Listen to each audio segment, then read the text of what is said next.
په دې وروستیو کې طالبانو ته په هلمند ولایت کې یو شمېر عسکر له خپلو وسلو او مهماتو سره یو ځای تسلیم شول. طالبانو وروسته یوه ویډیو هم رسنیزه کړه چې یادو عسکرو ته یې د هرکلي محفل جوړ کړی و او هر یو تسلیم شوي کس ته یې د انعام په توګه 50,000 نغدي پیسې ویشلې.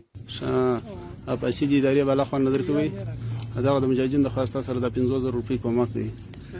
دا مجاهدینو ستاسو سره کومک دی دا 50,000 روپۍ. هڅه مو وکړه د طالبانو د دې کار لامل معلوم کړو او دا چې آیا دا لړۍ پخوا هم وه او که تازه د یو تکتیک له مخې پیل شوې ده. د طالبانو ویاند ذبیح الله مجاهد اعظم پاڼې ته منلي چې تسلیمیدونکو عسکرو ته له پخوا څخه د مکافاتو د ورکړې لړۍ روانه وه او کومه نوې پروسه یې نه ده پیل کړې. نوموړي زیاته کړه انعامات او جوایز د عسکرو لخوا راوړل شوي وسلو او مهماتو ته په کتو سره زیاتیږي او هغوی ته چې درنې وسلې او وسایط یې راوړي وي د سلګونه زره معادل نغدي جوایز هم ورکړل شوي دي. مجاهد وویل دلته د تسلیمیدونکو عسکرو ستوماني او تکلیف ګالنې ته کتل کیږي خو تر هر څه یې دوی ته مهمه دا ده چې له مخالف صف څخه راووځي او هغه پیسې چې د مسلمانانو پر وړاندې د جګړې سنګر کې ګټلې له یوې بلې مشروع لارې ترلاسه کړي. په پلازمېنه کابل کې دوو سرچینو اعظم پاڼې ته تایید کړ چې د ملي دفاع او کورنیو چارو وزارتونو خپلو منصوبینو ته د میاشتني معاش د ورکولو بهیر د قرض په توګه جوړ کړی دی.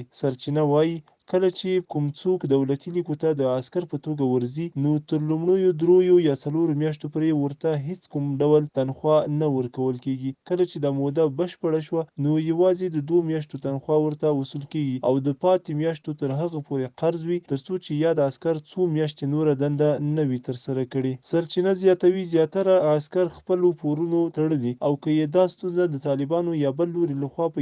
یو ډول حل کیږي ښایي چې دوی ونه غواړي نور د دولت لیکو کې جګړه ییزو فعالیتونو ته ادامه ورکړي. د سرچینې په باور حکومت دا پالیسي د دې لپاره غوره کړې څو عسکر له ځانه سره ګرو ونیسي او د خپلې واکمنۍ د سقوط د مخنیوي ترڅنګ پرې خپلې جګړه ییزې جبهې هم ګرمې وساتي. طالبانو د تلې په 23مه نیټه یو راپور خپور کړ چې د روان زیږدیز کال په سپټمبر میاشت کې د هیواد په ګوټ ګوټ کې نږدې 1400 عسکرو ته تسلیم شوي دي. د طالبانو یوې سرچینې اعظم پاڼې ته وویل چې دوی ته د عسکرو پر وړاندې له جګړې دا بهتره ښکاري چې هغوی خپلې وسلې پر ځمکه